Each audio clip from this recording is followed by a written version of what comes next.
الحمد لله نحمده ونستعينه ونستغفره ونؤمن به ونتوكل عليه ونعوذ بالله من شرور أنفسنا ومن سيئات أعمالنا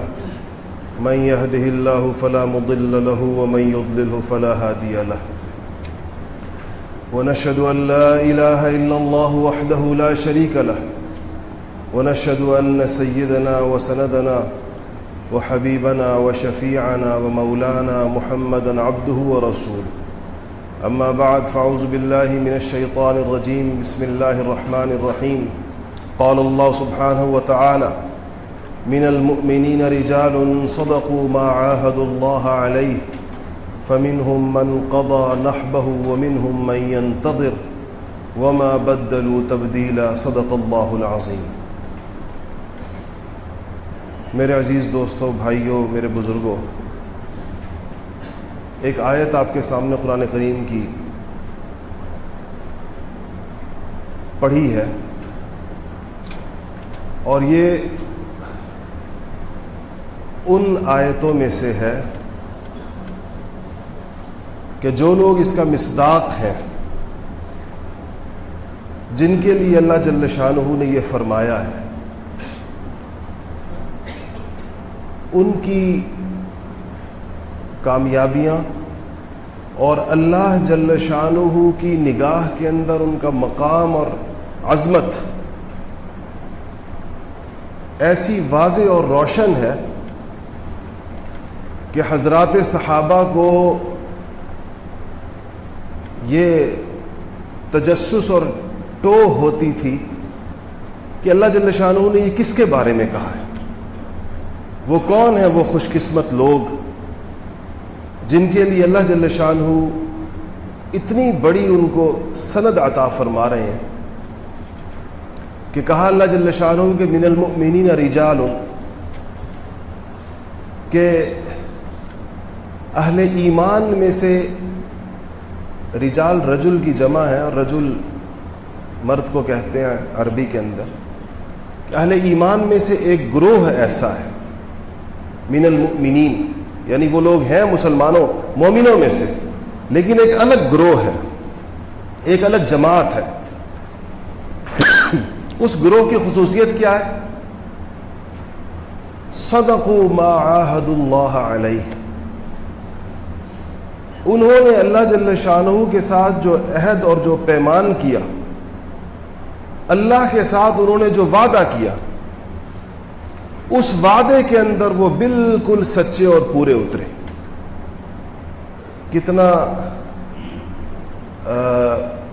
کتنی بڑی بات ہے۔ بعض روایتوں کے اندر آتا ہے کہ سیدنا ابوبکر صدیق رضی اللہ تعالی عنہ نے رسول اللہ صلی اللہ علیہ وسلم کی داڑھی مبارک میں، آپ کی ریش مبارک میں چند سفید بال دیکھے، بال سفید ہو گئے چند، تو سیدنا ابوبکر صدیق رضی اللہ تعالیٰ عنہ نے فرمایا کہ شبت یا رسول اللہ، یا رسول اللہ آپ بوڑھے ہو گئے، آپ کی داڑھی میں سفید بال آ گئے۔ تو حضور نے فرمایا کہ شیبتنی ہود و اخواتھا، مجھے سورہ ہود نے اور اس جیسی کچھ صورتوں نے بوڑھا کر دیا۔ مفسرین نے اس پہ کلام کیا ہے کہ سورہ ہود میں ایسی کون سی بات ہے جس سے رسول اللہ صلی اللہ علیہ وسلم جس کے خوف سے یا جس کے احساس ذمہ داری سے بوڑھے ہو گئے؟ تو اہل علم نے لکھا ہے کہ یہ جو اللہ جل شانہ نے فرمایا کہ فاستقم کما امرت، کہ آپ کو جیسی استقامت، حضور کو خطاب ہے، حضور سے کہا جا رہا ہے کہ آپ کو جیسی استقامت اختیار کرنے کا حکم دیا گیا ہے ویسی استقامت اختیار کیجیے۔ تو اللہ جل شانہ نے جیسی استقامت کا حکم دیا ہے، جو اللہ کا معیار، اللہ کا پیمانہ ہوگا، اس پر انبیاء لرزتے ہیں کہ خدا جانے ہم اس پیمانے پر پورے اتریں گے یا نہیں اتریں گے۔ اللہ تعالیٰ خدا جانے کس معیار کی ہم سے استقامت چاہتے ہیں۔ ہم اپنی طرف سے استقامت سمجھ رہے ہوں اور وہ اللہ تعالیٰ کے یہاں قبول ہی نہ ہو، وہ اللہ کے یہاں استقامت نہ ہو۔ یہاں یہ جو آیت میں نے آپ کے سامنے پڑھی اس میں کہا گیا کہ من المؤمنین رجال، کے مومنوں میں ایک جماعت ایسی ہے کہ اللہ کہہ رہے ہیں کہ صدقوا ما عاہدوا اللہ علیہ، کہ انہوں نے جو اللہ تعالیٰ کے ساتھ عہد کیا، اللہ کے ساتھ جو وعدہ کیا، وہ انہوں نے پورا کیا۔ فمنہم من قضى نحبہ، اس جماعت میں سے کچھ لوگ ایسے ہیں کہ جو اپنا وقت صداقت کا اللہ کے ساتھ اپنا معاملہ ٹھیک کرنے کے بعد، اللہ کے ساتھ اپنا وعدہ پورا کرنے کے بعد اپنا وقت گزار کر چلے گئے، یعنی وہ دنیا سے اس حال کے اندر رخصت ہوئے ہیں کہ اللہ جل شانہ یہ فرماتے ہیں کہ انہوں نے وعدہ پورا کیا۔ وَمِنْهُمْ مَنْ يَنْتَظِرُ، اور مومنوں کے اندر ایک جماعت اور ایسی ہے کہ جو اس انتظار کے اندر ہے کہ ہمارا وقت کب آتا ہے، جب ہمیں اللہ تعالیٰ کے ساتھ اپنا وعدہ پورا کرنے کا وقت آئے۔ وما بدلوا تبدیلا، اللہ تعالیٰ فرما رہے کسی قسم کی تبدیلی، ان کے ایمان کے اندر، ان کی کیفیات کے اندر، ان کے جذبات کے اندر، اللہ تعالیٰ کے ساتھ ان کے عہد کے اندر کسی قسم کی کوئی تبدیلی نہیں آئی، وہ اسی طرح پختہ اور پکے اپنی جگہ کے اوپر کھڑے ہوئے ہیں جیسا کہ وہ اسلام لاتے ہوئے، اسلام قبول کرتے ہوئے، دین کے اندر داخل ہوتے ہوئے جس طرح کہ وہ کھڑے تھے۔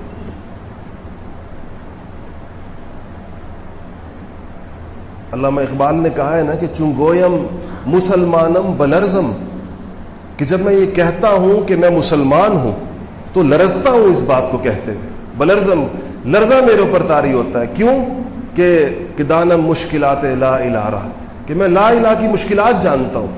مجھے پتہ ہے کہ جب اللہ کے ساتھ یہ عہد، یہ کلمہ، یہ ایمان، یہ ایک عہد ہے اللہ جل شانہ کے ساتھ، کہا چونکہ میں اس عہد کی تفصیلات جانتا ہوں، چونکہ میں اس کی مشکلات جانتا ہوں کہ یہ انسان اللہ تعالیٰ کے ساتھ کیسا وعدہ کر رہا ہے، اس لیے جب مسلمانی کا دعویٰ کرتا ہوں اور یہ کہتا ہوں کہ میں وہ ہوں جو مسلمان ہے، جس نے لا الہ پڑھا ہے، تو میں لرزتا ہوں اس بات کے اوپر کہ اس کا تو آخرت میں حساب ہے، پوچھا جائے گا۔ احد کے میدان میں، غزوہ احد کے موقع پر مسلمانوں کی بڑی آزمائش ہوئی، اللہ جل شانہ کی ایک مشیت تھی کہ بدر کے اندر شاندار فتح کے صرف ایک سال کے بعد، سن 2 ہجری کے اندر بدر ہوا ہے اور سن 3 ہجری کے اندر احد ہوا ہے، اس کے ایک ہی سال کے بعد یہ مارکہ مسلمانوں کے سامنے آیا، جس میں ایک سامنے کی فتح جو ہے، ایک سامنے کی بظاہر کامیابی جو ہے، وہ دیکھتے ہی دیکھتے ناکامی کے اندر بدل گئی۔ احد کا جو سب سے حساس مرحلہ آیا، ایک ایسا موقع آیا احد کے اندر جب رسول اللہ صلی اللہ علیہ وسلم کل 13 لوگوں کے ساتھ رہ گئے، اور ان 13 لوگوں کے ساتھ آپ مکمل مشرکین کے نرغے کے اندر آ گئے۔ چاروں طرف سے تیر برس رہے تھے، تلواریں چل رہی تھیں، نیزے چل رہے تھے، اور آپ کے ساتھ صرف 13 جان نثار تھے، باقی مسلمانوں کا لشکر تتر بتر ہو گیا تھا، مختلف حصوں میں بٹ گیا تھا، ٹوٹ گیا تھا۔ اسی دوران آپ کی شہادت کی اطلاع بھی اڑی، جس نے مسلمانوں کی مزید اوسان خطا کر دیے، ان کے مزید حوصلے پست کر دیے۔ ان 13 لوگوں میں سے جو آپ کے ساتھ اس وقت تھے، 11 انصار تھے اور 2 مہاجر تھے۔ وہ 2 مہاجر، ایک حضرت سیدنا طلحہ رضی اللہ تعالی عنہ تھے اور دوسرے حضرت سیدنا سعد بن ابی وقاص رضی اللہ تعالی عنہ تھے۔ یہ دونوں عشرہ مبشرہ میں سے ہیں، ان میں سے ہیں جن کو دنیا میں جنت کی بشارت ہوئی ہے، اور 11 انصاری تھے۔ یکے بعد دیگرے وہ 11 کے 11 انصاری شہید ہو گئے، 2 لوگ رہ گئے آپ کے ساتھ، ایک حضرت طلحہ اور ایک حضرت سعد بن ابی وقاص۔ تو ان دونوں حضرات نے غیر معمولی جانفشانی، اور تلواریں چل رہی ہوں، نیزے چل رہے ہوں، اور اس کے اندر تیر چل رہے ہوں، اور دفاع کرنے والے 2 بندے ہوں، تو ظاہر بات ہے کہ وہ حضور صلی اللہ علیہ وسلم کی سواری کے چاروں طرف سے دفاع کر رہے تھے۔ سیدنا طلحہ رضی اللہ تعالیٰ عنہ کو اس مارکے کے اندر، اس حضور صلی اللہ علیہ وسلم کی اس حفاظت کے اندر 100 سے زیادہ زخم ان کے جسم کے اوپر آئے، آپ کا ہاتھ شل ہو گیا، انگلیاں اڑ گئی تھیں اسی کے اندر۔ سیدنا ابوبکر صدیق رضی اللہ تعالیٰ عنہ فرماتے تھے کہ یوم الاحد کلہ لطلحہ، کہ احد کا دن تو طلحہ کا دن تھا، وہ تو طلحہ نے اس دن کمائی کی ہے جو اس دن انہوں نے کرنی تھی. تو اور حضور صلی اللہ علیہ وسلم نے قدم قدم کے اوپر بشارتیں دی، قدم قدم کے اوپر بشارتیں دی. حدیثی کتابوں میں آتا ہے کہ جب آپ ادھر سے نکلے احد سے اور اس پہاڑ کی طرف جہاں آپ نے پناہ لی وہاں جا رہے تھے تو آپ نے 2 زرہیں پہنی ہوئی تھی، اور 2 زرہیں پہننے کی وجہ سے انسان کا جسم بھاری ہو جاتا ہے. ایک چڑھائی آئی جس کے اوپر آپ چڑھائی کی عمودی ہونے کی وجہ سے آپ اس پہ چڑھ نہیں پا رہے تھے، تو سیدنا طلحہ رضی اللہ تعالی عنہ نے اس حالت کے اندر، یعنی وہ 100 زخم کھا چکے ہیں، ہاتھ ان کا شل ہو گیا ہے، انگلی ان کی اڑ گئی ہے، رسول اللہ صلی اللہ علیہ وسلم کو اٹھا کر اس کے اوپر پہنچایا تو آپ نے فرمایا کہ اوجبت طلحہ نے اپنے اوپر جنت واجب کر دی. دوسرے موقع پر فرمایا کہ اگر کسی نے زندہ شہید دیکھنا ہو، چلتا پھرتا شہید دیکھنا ہو تو وہ طلحہ کو دیکھے. یہ دن ظاہر بات اللہ جل شانہ نے ان سے کام لیا. صحابہ فرماتے ہیں کہ ایک دن ایک دیہاتی، ہمیں ایک چیز کا تجسس تھا، لیکن حضور صلی اللہ علیہ وسلم کی اتنی عظمت اور آپ کا اتنا مقام ہماری نگاہوں کے اندر ہوتا تھا کہ ہم ہر بات آپ سے یوں پوچھ نہیں سکتے تھے کہ جو بات یعنی وہ جو دین کے ضروری مسائل ہیں وہ تو ہم ضرور پوچھتے تھے، لیکن بعض باتیں ایسی ہوتی ہیں کہ اس کو پوچھتے ہوئے ہمیں یہ حجاب ہوتا تھا کہ پتہ نہیں یہ پوچھنے کی بات ہے بھی یا نہیں ہے. اس آیت کے بارے میں صحابہ کہتے ہیں کہ ہمیں بڑا تجسس تھا کہ اللہ نے فرمایا کہ من المؤمنین رجال صدقوا ما عاهدوا اللہ علیہ، کہ مسلمانوں میں ایک جماعت ایسی ہے جس نے اللہ کے ساتھ اپنا وعدہ پورا کیا ہے. یہ کون سے لوگ ہیں؟ یہ کس کے بارے میں اللہ نے فرمایا ہے؟ تو کہتے ہیں ہمیں اس کا تجسس تھا، لیکن پوچھتے ہوئے حجاب ہوتا تھا، حیا آتی تھی. تو ہم ویسے بھی صحابہ کا معمول یہ تھا، کہتے ہیں کہ ہم نے جب ایسے سوالات پوچھنے ہوں تو ہم کسی دیہاتی کا انتظار کرتے تھے. اطراف کے دیہاتوں سے بدو آیا کرتے تھے، یعنی وہ دیہاتی قسم کے اعرابی آتے تھے، تو ہم ان سے کہا کرتے تھے، وہ ہر بات پوچھ لیا کرتے تھے، ان کو اتنا زیادہ اس بات کی پرواہ نہیں ہوتی تھی، پوچھتے وہ تھے، ہمیں بھی جواب مل جاتا تھا. تو کہتے ہیں ایسے ہی ایک صاحب آئے اور وہ دیہاتی تھے. ہم نے ان سے کہا کہ یہ آیت حضور سے پوچھو ذرا کہ اس آیت میں اللہ تعالیٰ نے کن لوگوں کا ذکر کیا ہے جنہوں نے اللہ کے ساتھ اپنے وعدے کو پورا کیا ہے. تو وہ تو اعرابی تھے، دیہاتی تھے، سیدھا حضور کے پاس گئے، کہا کہ یا رسول اللہ اس آیت کے اندر کون لوگ مراد ہیں اللہ جل شانہ کی؟ تو آپ نے چہرہ مبارک دوسری طرف کر لیا، اعراض کیا، آپ نے اگنور کیا اس سوال کو. تو وہ دوسری طرف سے گئے اور دوبارہ سوال کیا، پھر آپ نے دوسری طرف، پھر تیسری طرف سے گئے، پھر سوال کیا، 3 دفعہ پوچھا، آپ نے جواب نہیں دیا.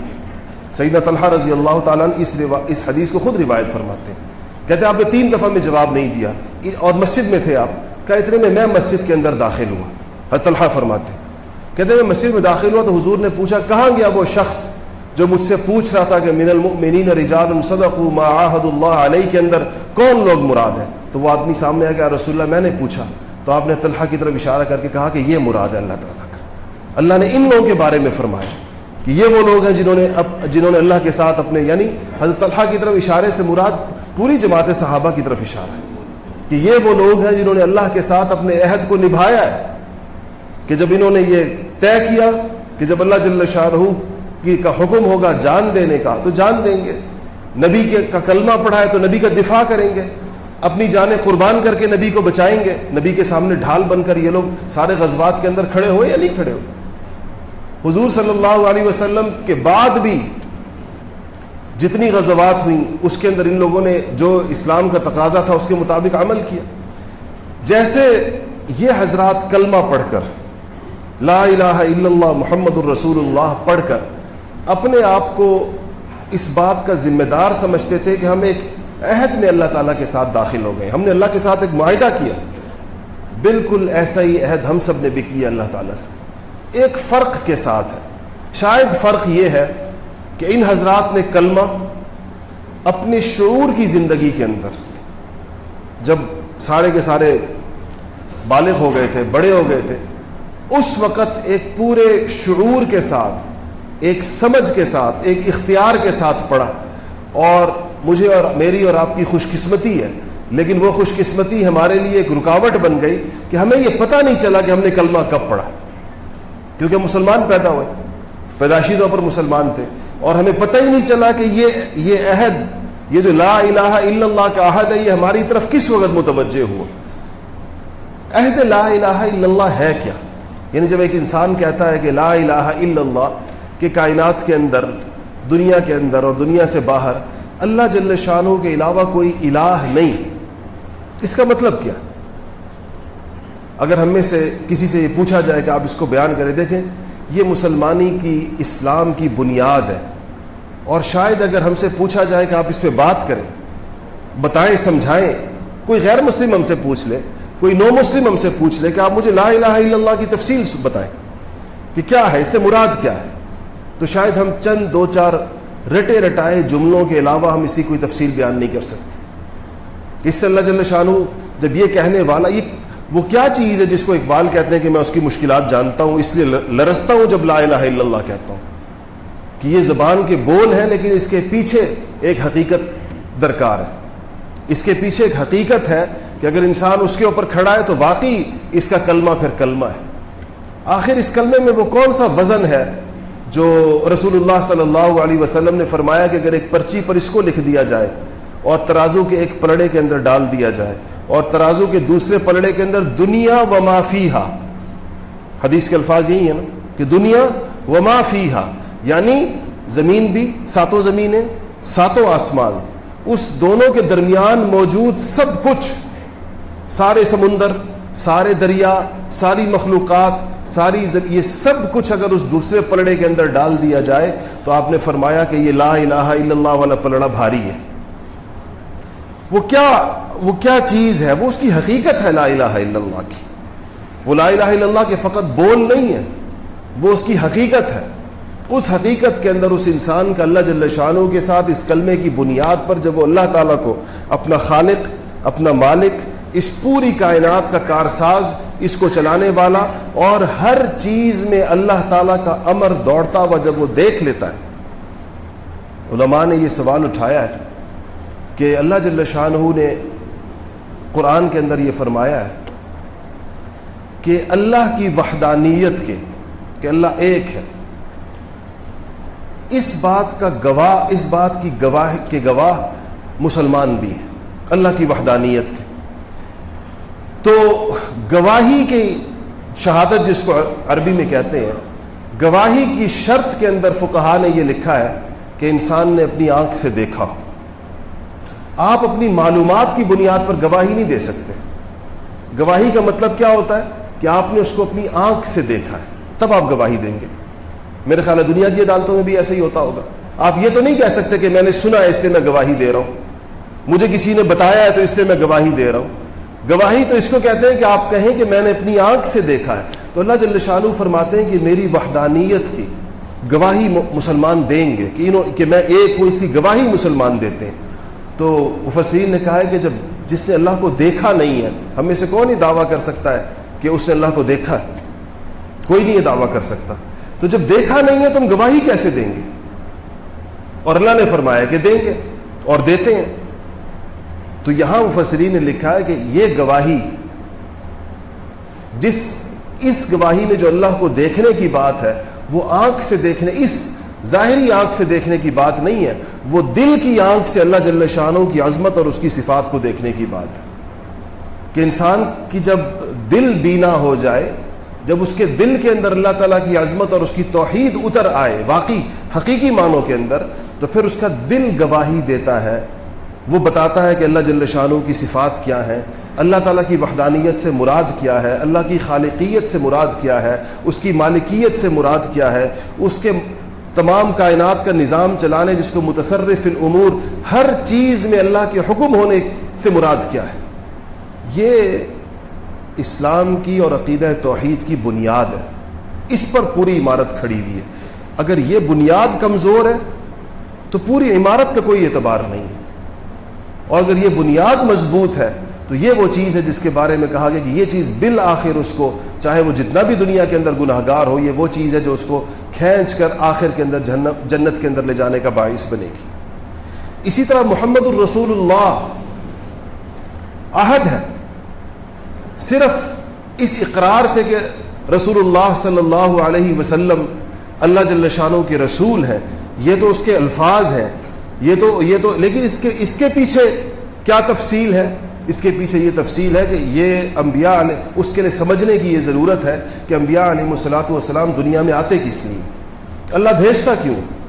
یہ منصب نبوت عطا کیوں فرماتا ہے؟ کتاب کیوں اتارتا ہے ان کے اوپر؟ اور انسانوں کی اس جماعت کو جو یقیناً انسان ہوتے ہیں اور ان کی جو باڈی کیمسٹری جس کو کہنا چاہیے یعنی گوشت پوست کے بنے ہوئے ہوتے ہیں، جس طرح باقی انسان بنتے ہیں وہ بھی جسمانی اعتبار سے انبیاء بھی انسان ہوتے ہیں، بشر ہوتے ہیں، پھر اللہ جل شانہ اس جماعت کو خاص کیوں فرماتے ہیں ایک خاص پیغام کے ساتھ؟ اس کے لیے اس بات کو سمجھنا چاہیے کہ انبیاء علیہم الصلاۃ والسلام کی آمد اور بعثت کا مقصد یہ ہوتا ہے کہ وہ انسانوں کو یہ بات عمل کر کے دکھائیں اور بتلائیں کہ اللہ جل شانہ تم سے اس قسم کی زندگی چاہتے ہیں، ایک خاص قسم کی زندگی، ایک خاص قسم کا طرز حیات اللہ جل شانہ نے اس کا مطالبہ کیا کہ مجھے تم لوگوں سے ایسی زندگی چاہیے، اور ایسی زندگی تم کیسے آؤ گے؟ اس کے لیے نمونے کے طور پر یہ نبیوں کی جماعت بھیجی گئی ہے، مختلف امتوں کی طرف مختلف نبی بھیجے گئے ہیں۔ اور دیکھیں سوال یہ پیدا ہوتا ہے نا کہ پھر یک کے بعد دیگرے نبی کیوں آتے ہیں؟ ایک کے بعد دوسرا نبی کیوں آتا ہے؟ دوسرے کے بعد تیسرا نبی کیوں آتا ہے؟ 1.25 لاکھ بعض روایتوں کے اندر آتا ہے کہ 2 لاکھ کے لگ بھگ نبی آئے ہیں۔ نبی ایک طرز حیات لے کر آتے ہیں، خود پرفارم کر کے، ایکٹ کر کے، ڈیمانسٹریٹ کر کے دکھاتے ہیں کہ یہ طرز زندگی ہے، معاملہ یوں چلے گا، عقائد یہ ہوں گے، ایمانیات یہ ہوگی، عبادات ایسے کی جائیں گی، معاملات ایسے کیے جائیں گے، اخلاق ایسے رکھے جائیں گے، معاشرت اور اجتماعی زندگی ایسی گزاری جائے گی، تجارت یوں ہوگی، زراعت یوں ہوگی، عدالتیں یوں چلیں گی، نظام حکومتیں یوں چلیں گی۔ انبیاء علیہم الصلاۃ والسلام اس کی پوری تفصیلات مکمل طور پر بیان کر کے جاتے ہیں، اور ان کی محنت کے نتیجے کے اندر ایک جماعت، افراد کا ایک گروہ اس پورے میکانزم کو، اس پورے نظام کو، اس پورے سسٹم کو سمجھ لیتا ہے، اپنے اندر اتار لیتا ہے۔ پچھلے نبیوں کے ان لوگوں کو، عیسیٰ علیہ السلام کے ان لوگوں کو حواری کہا جاتا ہے، اور حضور صلی اللہ علیہ وسلم کی اس جماعت کو صحابہ کہا جاتا ہے۔ یہ لوگ سمجھ لیتے ہیں اس پورے نظام، نبی کو دیکھ دیکھ کر، اس کی صحبت کی برکت سے پورے نظام کو سمجھ جاتے ہیں۔ تو پچھلے نبیوں کے اندر بھی ان کی جماعتوں نے، ان کے لوگوں نے جن پر انہوں نے محنت کی، وہ اس بات کو سمجھے،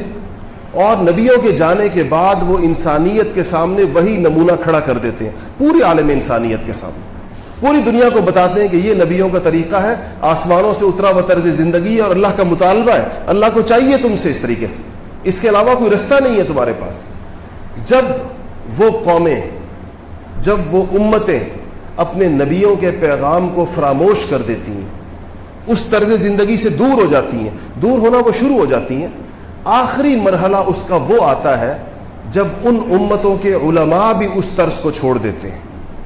یہ زوال کا آخری نقطہ ہوتا ہے کہ امت کے جو علماء ہوتے ہیں وہ بھی کرپٹ ہو جاتے ہیں، وہ بھی احکامات خداوندی کے اندر اونچ نیچ کرنا شروع کر دیتے ہیں، جیسے علماء یہود کرتے تھے، جیسے علماء نصارہ کرتے تھے۔ جب یہ مرحلہ آ جاتا ہے تو یوں سمجھے کہ پورا نظام فاسد ہو جاتا ہے، کتاب بدل دی جاتی ہے، اس میں تحریف ہو جاتی ہے، قومیں وہ زندگیاں گزارنا چھوڑ دیتی ہیں، حتیٰ کہ ان کے علماء بھی بدل جاتے ہیں، وہ بھی اپنی معاشرے جیسے ہو جاتے ہیں، جیسے لوگ کہتے ہیں نا جیسی روح ویسے فرشتے، جیسی قوم ہوتی ہے ویسے مولوی ہوتے ہیں، علماء ہوتے ہیں، وہ کوئی آسمان سے تو نہیں اترے ہوتے، اسی مخلوق میں سے وہ بھی نکلے ہوتے ہیں۔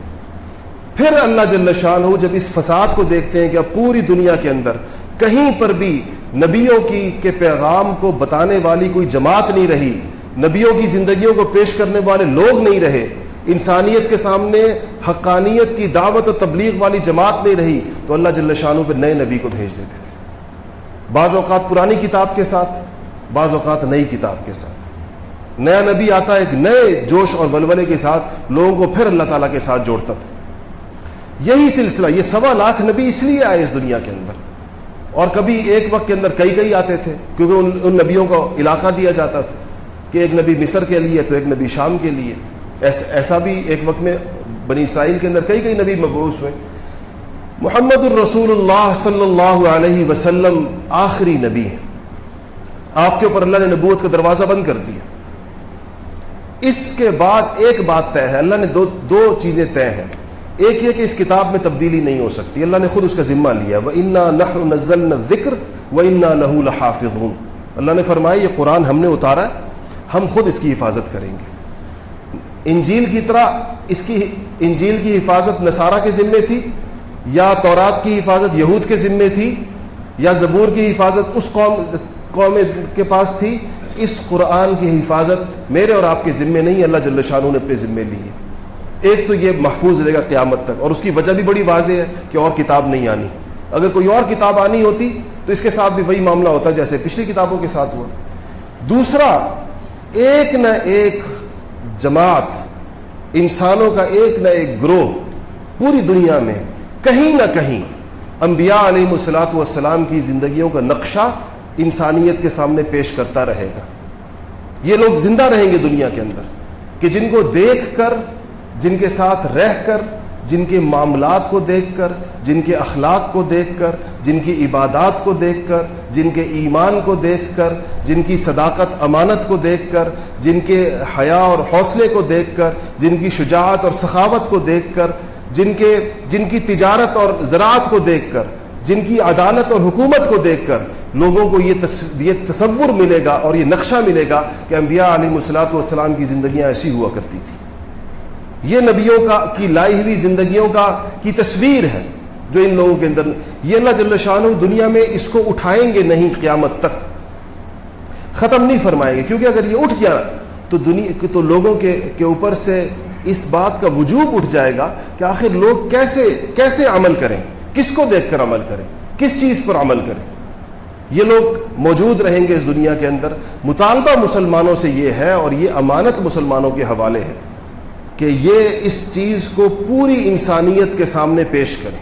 انسانیت کو دکھائیں اور بتائیں۔ اور یہ اس کلمے کا عہد جو ہے، جو میں نے آیت شروع کے اندر پڑھی، اللہ تعالیٰ کے ساتھ جو عہد مختلف لوگوں نے کیا، یہ عہد میں نے اور آپ نے بھی کیا۔ اب ہمیں کبھی کبھی اس پر غور کرنا چاہیے، کبھی اس پہ سوچنا چاہیے کہ اس عہد کے بعد میری زندگی کا وہ کون سا پہلو ہے جو اگر میں کسی کے سامنے رکھوں تو اس سے نبیوں کی زندگی کی جھلک آئے، پتہ چلے کہ یہ کسی نبی کا پیروکار ہے، یہ چیز اس نے اس نبی سے لی۔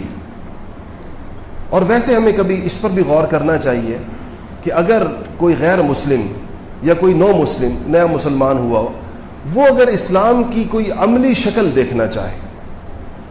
وہ یہ چاہے کہ مجھے کوئی باتیں تو سب کر سکتے ہیں اور کرتے بھی رہتے ہیں، لیکچر بھی دے سکتے ہیں، پڑھ کے بھی سنا سکتے ہیں، کتابیں بھی اس کو ریکمینڈ کر سکتے ہیں، لیکن اگر وہ کوئی پریکٹیکل کوئی چیز دیکھنا چاہے، آپ کے پاس آ جائے کہ مجھے کوئی ایسی جگہ دکھاؤ، کچھ ایسے لوگ دکھاؤ، کوئی ایسی معاشرت دکھاؤ جہاں پر تمہارے نبی کی چلتی پھرتی زندگی عملاً موجود ہو، گھروں کو تو چھوڑیں، بازاروں کو تو چھوڑیں، اگر وہ کہے کہ ایسی کوئی مسجد دکھاؤ تو آپ کہاں بھیجیں گے اس کو؟ کون سی جگہ ایسی ہے جہاں پر آپ کہیں گے کہ بھائی وہاں چلے جاؤ، ادھر ایک ایسا ماحول ہے کہ تم اس کو دیکھو گے تو تمہیں یقین آئے گا کہ یہ انبیاء علیہ الصلوۃ والسلام کی زندگی ایسی ہوتی۔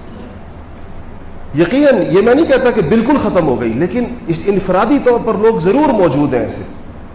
ایسے لوگ موجود ہیں جن کی زندگیاں نبیوں کی زندگیوں کا عکس ہے، لیکن اجتماعی طور پر، معاشرتی طور پر ہمارے ہیں کہ وہ اجتماعی معاشرت جو حضور صلی اللہ علیہ وسلم مدینہ منورہ میں پیدا فرما کر گئے تھے، آج وہ ہمارے درمیان میں سے نکل گئی ہے۔ اور اسی اجتماعیت اور معاشرت کے نکلنے کا نتیجہ یہ ہے کہ آج ہمارے اسلام پر اور آج ہمارے دین پر اور آج ہماری دعوت پر غیر مسلموں میں سے کوئی بھی اعتماد کرنے کو تیار نہیں ہے، کشش نہیں رہی اس دعوت کے اندر کوئی۔ ہم جتنے مرضی آپ تقریریں کروا لیں ہم سے، آپ جتنے مرضی لیکچر ہم سے دلوا دیں، لیکن لوگ تو ایک کسی عملی چیز کا مطالبہ کرتے ہیں۔ لوگ تو یہ کہتے ہیں کہ ہمیں کوئی پریکٹیکلی کچھ دکھائیں، ہوتا ہوا نظر آئے۔ جو کچھ آپ لوگ بول رہے ہیں، جو آپ بتاتے ہیں، یہ آپ کے ہاں جو پیمانے ہیں خیر و شر کے، نیکی اور برائی کے، عملاً یہ کس معاشرے کے اندر موجود ہے؟ یہ مسلمانوں کی اتنی بڑی کوتاہی ہے اجتماعی طور پر۔ اس کوتاہی کے ساتھ ہم روز محشر نبی پاک محمد مصطفیٰ صلی اللہ علیہ وسلم کا سامنا کیسے کریں گے؟ کہ جو ہم سے پوچھا جائے گا کہ جو تمہارا شعبہ تھا اس کا دین کدھر؟ تمہیں جو اللہ جل شانہ نے منصب دیا تھا وہ اللہ کی عطا اور اللہ کی امانت تھی یا نہیں تھی؟ اس منصب کے اندر رسول اللہ صلی اللہ علیہ وسلم کا طریقہ کدھر تھا؟ اس میں حضور کی ہدایات کدھر؟ اتنی واضح اور ہدایات ایسے الفاظ کے ساتھ ہیں۔ یہ تجارت کے احکامات آپ دیکھیں، اتنی وضاحت کے ساتھ آپ نے فرمایا یہ طریقے جائز ہیں، یہ چیزیں ناجائز ہیں، یہ منافع جائز ہیں، یہ منافع ناجائز ہیں، خریدنے والے کے لیے یہ جائز ہے، یہ ناجائز ہے۔ واضح اور دو ٹوک احکامات ہیں۔ ہم سے ہماری تجارتوں کے اندر پوچھا جائے گا, ہم سے ہماری ملازمتوں کے اندر پوچھا جائے گا, ہم سے ہمارے فیصلوں اور عدالتوں کے اندر پوچھا جائے گا کہ یہ جو منصب تم لوگوں کے, یہ جو تم لوگ اپنے دائرہ کار کے اندر, اپنے گھر کے اندر, اپنے بازار کے اندر, اپنے دفتر کے اندر جو تمہارا دائرہ کار تھا, یہ جو روایت آپ ہمیشہ سنتے ہیں حدیث شریف, میرے خیال آپ سب نے بارہا سنی ہوگی کہ کلکم راع وکلکم مسئول عن رعیتہ. اس کا کیا مطلب کہ تم میں سے ہر شخص نگہبان ہے. کس چیز کا نگہبان ہے؟ احکامات کا نگہبان ہے, کہ وہ اپنے دائرہ کار میں, اپنی جورسڈکشن میں یہ دیکھے گا کہ اللہ تعالیٰ کے احکامات اور حضور صلی اللہ علیہ وسلم کا طریقہ موجود ہے یا موجود نہیں ہے. کہ اللہ تعالیٰ نے فرمایا اس پر میں تم سے پوچھوں گا. حضور نے فرمایا کہ اللہ جل شانہ قیامت میں پوچھیں گے, اور جورسڈکشن سے باہر نہیں پوچھیں گے, اپنے دائرہ اختیار کے اندر پوچھیں گے کہ تم اپنے دائرہ اختیار کا حساب دو کہ تمہارے دائرہ اختیار میں احکامات کدھر ہیں, تمہارے دائرہ اختیار میں سنتیں کدھر ہیں. یہ ہیں وہ مشکلات لا الہ, جس کو اقبال کہتے ہیں چونکہ جانتا ہوں اس وجہ سے لرزتا ہوں اس کے بارے میں کہ یہ مجھ سے پوچھا جائے گا اور ہر انسان سے پوچھا جائے گا. آج ہمیں یہ جو مسلمانی کا دعویٰ ہمارے لیے اتنا آسان ہو گیا ہے, اس کی وجہ یہ ہے کہ اس کی تفصیلات ہمیں پتہ نہیں ہے. اس کے لیے پہلی چیز جو ہے, میں آپ سے عرض کروں, اس پہ بات ختم کروں, پہلی چیز یہ ہے کہ دین کا ضروری علم حاصل کرنا چاہیے, بنیادی علم حاصل کرنا چاہیے. ہمارے پاس بالکل جو ایلیمنٹری لیول کا, بالکل ہی جو بنیادی چیزیں ہوتی ہیں, وہ بھی چونکہ بدقسمتی سے ہمارے نظام تعلیم کا حصہ نہیں ہے, اس لیے ہمیں وہ پتہ بھی نہیں ہوتی. مجھے سب سے زیادہ واسطہ پڑتا ہے نوجوانوں کے ساتھ, یونیورسٹیوں کے اندر, فیکلٹیز کے ساتھ, مختلف جگہوں کے اوپر. ہمیں وہ پیمانہ معلوم ہے کہ لوگ ضروری دین کے علم کے اندر کس جگہ کھڑے ہیں, اور وہ اتنا حیران کن پیمانہ ہے کہ بالکل بنیادی چیزوں سے لوگوں کی ناواقفیت, عام طور پر, عمومی طور پر, اور اچھے خاصے تعلیم یافتہ سمجھے جانے والے حلقوں کے اندر بھی. باقی دیہاتوں کے اندر اور دوسری جگہوں کے اوپر تو آپ پوچھیں نا. اس کی ہمیں اب سب سے پہلی ذمہ داری علم اور آگہی ہے. جب انسان کو علم آتا ہے تو اس کو پتہ چلنا شروع ہوتا ہے کہ میرے ذمہ کیا کیا ہے. اللہ جل شانہ مجھے اور آپ کو, ہم سب کو ضروری علم حاصل کرنے کی توفیق نصیب فرمائے.